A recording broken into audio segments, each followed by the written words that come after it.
শোনো, ধনী হওয়া কোনো ম্যাজিক না, ধনী হওয়া কোনো লটারি না, ধনী হওয়া একটা প্ল্যান।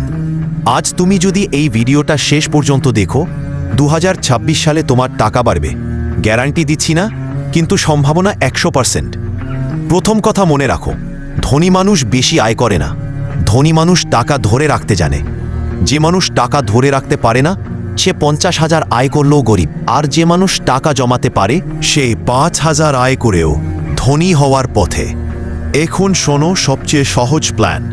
1 তারিখে 1 টাকা, 2 তারিখে 2 টাকা, এভাবে 30 তারিখে 30 টাকা করে রাখলে 1 মাসে হয় 465 টাকা, বছরে হয় 5,580 টাকা। এখন কেউ হাসবে, এতে কি হবে? কিন্তু শোনো, এটা টাকা না, এটা অভ্যাস। আজ 1 টাকা রাখতে পারলে আগামীকাল 10 টাকা, একদিন 1,000 টাকা রাখার সাহস হবে। ধনী হওয়ার সবচেয়ে বড় শত্রু কি জানো? লোক দেখানোর নেশা। নতুন ফোন, ব্র্যান্ডেড জামা, লোক দেখানো লাইফস্টাইল। ধনী মানুষ আগে টাকা জমায়, গরিব মানুষ আগে মানুষকে দেখায়। তাই 2026-এর প্ল্যান নাম্বার 1, আয় বাড়াও, খরচ কমাও, সেভিং লুকাও।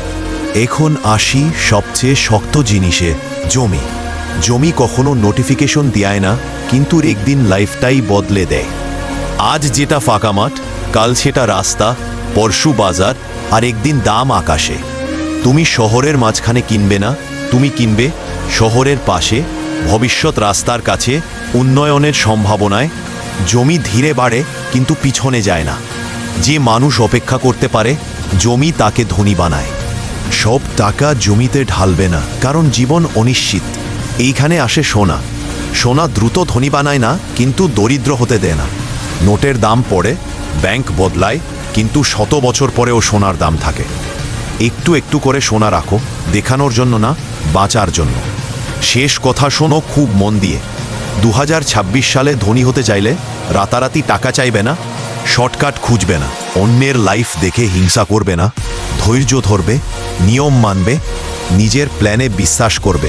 ধনী হওয়া কোনো দৌড় না, এটা একটা ম্যারাথন। আজ সিদ্ধান্ত নাও, আজ না হোক কাল, কিন্তু একদিন তোমার নামেও জমি থাকবে, সোনাও থাকবে, আর ব্যাংকে থাকবে নিশ্চিন্ত টাকা। কারণ ধনী হওয়া ভাগ্যের ব্যাপার না, ধনী হওয়ার ডিসিশনের ব্যাপার। 2026 এই বছরটা শুধু ক্যালেন্ডারের না, এই বছরটা হতে পারে তোমার জীবনের টার্নিং পয়েন্ট।